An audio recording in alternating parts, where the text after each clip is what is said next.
રાપર તાલુકામાં ભારે વરસાદથી રસ્તા ધોવાઈ ગયા છે અને મેવાસા ડેમ તૂટી જતા ખેતરો સહિત જાહેર મિલકતને ભારે નુકસાન થયું છે। પરિસ્થિતિની જાત માહિતી મેળવવા જિલ્લા કલેક્ટર આનંદ પટેલે આજે રાપર અને ગ્રામ્ય વિસ્તારોની મુલાકાત લીધી હતી।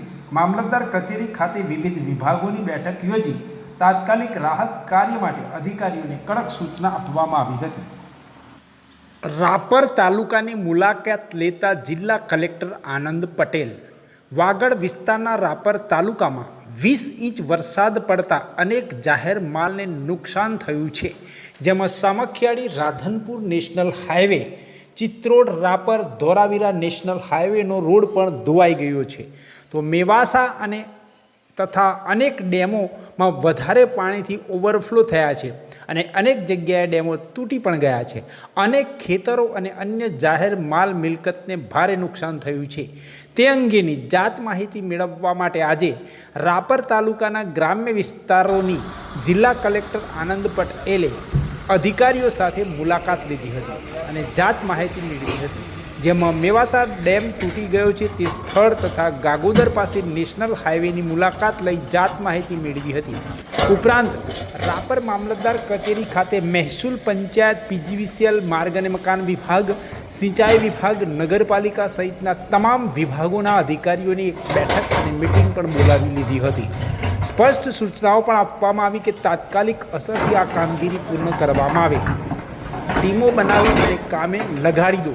ઉપરાંત જે સ્થળ પર પાણી ભરાયા છે એવી જગ્યાએ દબાણો દૂર કરવા અને ખેતરોમાં ધોવાણ થયું છે તો ચોમાસું પાકનું જે નુકસાન માટે સર્વે કરવા માટે પણ સૂચના આપી દીધી હતી। રાપર મામલતદાર કચેરી ખાતે કલેક્ટર સમક્ષ વરસાદ દરમિયાન વહીવટીતંત્રની નિષ્ક્રિયતા અંગે કલેક્ટરને રજૂઆત કરવામાં આવી હતી।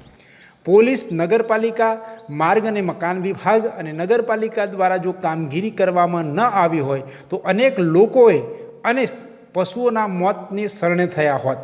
રાપર સ્થાનિક એ શરૂ કરવામાં આવેલું કંટ્રોલ રૂમ નંબર પર કોઈ પણ ફોન ઉપાડવામાં આવતા ન હતા, તો રાપર તાલુકાના લગભગ તમામ ગામમાં કોઈ પણ જવાબદાર કર્મચારી હાજર ન હતા। ઉપરાંત નુકસાની અંગે અને કર્મચારીઓ બાબતે પણ રજૂઆત કરવામાં આવી હતી। કલેક્ટર દ્વારા તમામનો ઉધડો લેવામાં આવ્યો હતો।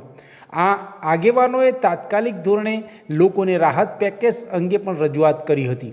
આજે કલેક્ટરની મુલાકાત સમયે કલેક્ટર આનંદ પટેલ, પ્રાંત અધિકારી જ્યોતિબેન ગોહિલ, રાપર મામલતદાર એચબી વાઘેલા, ગાગોદર પીઆઈ વી.એ. સેંગલ, નાયબ મામલતદાર એસબી ધાસુરા, માર્ગ અને મકાન વિભાગના કાર્યપાલક નાયબ ઇજનેર એસપી રામજીયાણી, જિલ્લા પંચાયત માર્ગ મકાન વિભાગ નાયબ કાર્યપાલક જે.એમ. ટાંક તેમજ શ્રી એસ.ટી. ચૌધરી, કાર્યપાલક ઇજનેર શ્રી પંચાયત સિંચાઈ વિભાગ ભુજ, કેવી ટેલર, નાયબ કાર્યપાલક ઇજનેર જળ સિંચન પેટા વિભાગ રાપર બાલાસર, પીએસઆઈ વી.એ. ઝા અને તાલુકાના તમામ જવાબદાર અધિકારીઓ પણ ઉપસ્થિત રહ્યા હતા। આમ આ પ્રસંગે આનંદ પટેલ સાથે અનેક કાર્યકરો સહિતના તમામ લોકો ઉપસ્થિત રહ્યા હતા। મુલાકાત દરમિયાન કલેક્ટરે વરસાદી સમયે વહીવટીતંત્રની નિષ્ક્રિયતાના મુદ્દે અધિકારીઓને કડક ચેતવણી પણ આપી હતી। રાપર ખાતે શરૂ કરાયેલા કંટ્રોલ રૂમમાં ફોન ન ઉઠાવવા અને ગ્રામજનોમાં જવાબદારી કર્મચારીઓ હાજર ન હોવાના મુદ્દે પણ કલેક્ટરે સર્વ અધિકારીઓનો ઉધડો લીધો હતો।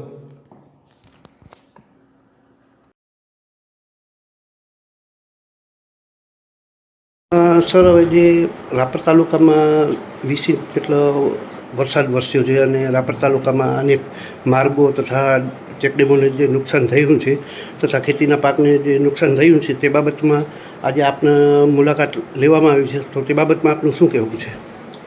રાપર તાલુકામાં ખૂબ સારો વરસાદ વરસેલો છે। હાલની પરિસ્થિતિમાં આપણે જોઈએ તો સંપર્ક વિહોણા કે એવા કોઈ ગ્રામ વગેરે નથી અને જ્યાં પણ નાની મોટી કામગીરી કરવાની થાય છે તમામ તંત્ર તરફથી આ કામગીરી કરવામાં આવી રહેલી છે। મોટાભાગના ગામોમાં જે વીજળી બાબત છે તો પીજીવીસીએલ તરફથી આ કામગીરી કરવામાં આવેલી છે અને જ્યાં પણ હજુ પણ નાના મોટા પ્રશ્નો હશે તો એ બાબતે પણ પીજીવીસીએલની ટીમ ગ્રાઉન્ડ લેવલે અત્યારે કામ કરી રહી છે। જે પણ રસ્તાઓ ડેમેજ વગેરે થયું છે ત્યાં આરએનબી સ્ટેટ અને આરએનબી પંચાયત અને ઉપરાંત નેશનલ હાઈવે તરફથી પણ એમની ટીમો કામ કરી રહી છે હાલમાં અને આગામી એકાદ દિવસમાં જે પણ નાના મોટા કામો ત્યાં કરવાના હશે એ પણ ઝડપથી પૂર્ણ થાય અને ત્યાં એપ્રોચેબલ થઈ શકે આરામથી એ કાર્યવાહી કરવામાં આવી રહેલી છે. સર હવે જે ભારે વરસાદના લીધે જે રાપર તાલુકામાં કરોડો રૂપિયાનો પાક ધોવાઈ ગયો છે, તો તે માટે સરકાર દ્વારા સર્વેની કામગીરી ક્યારે હાથ ધરવામાં આવશે? જિલ્લા પંચાયત અને ખેતીવાડી વિભાગ તરફથી એમની જે નિયત હોય છે એ પ્રમાણે નિયત ફોર્મેટ હોય છે એ લોકોનું, તો એમની સૂચના પ્રમાણેની એ કાર્યવાહી જિલ્લા પંચાયત તરફથી કરવામાં આવતી હોય છે. અત્યારે જે પાણી પુરવઠા, PGVCL, RNB, national highway, health department અને સ્થાનિક ગ્રામ પંચાયત વગેરે તરફથી પ્રાથમિક દ્રષ્ટિકોણથી જે કામગીરી કરવાની થતી હતી એ કામગીરી ઓલમોસ્ટ પૂર્ણ કરવામાં આવેલી છે અને જ્યાં પણ બાકી રહેતી કામગીરી છે એ કામગીરી પણ ટૂંક સમયમાં કરવામાં આવશે. સર, નવ રાજ્યને જોડતો સામખિયાળથી રાધનપુર જે નેશનલ હાઈવે હમણાં એકદમ ભંગાર હાલતમાં છે અને વરસાદ તથા ડેમો તૂટી જવાથી વાહન વ્યવહાર બંધ જેવી હાલતમાં છે, તો તે બાબતમાં આપનું શું કહેવું છે? મેં વાત કરી એમ national highway, R and B state, R and B panchayat એના લાગુ પડતા જે રસ્તાઓ છે એ રસ્તાઓ પ્રાથમિક દ્રષ્ટિએ એપ્રોચેબલ થાય એ તમામ કામગીરી એમની ટીમ દ્વારા કરવામાં આવી રહી છે. Thank you.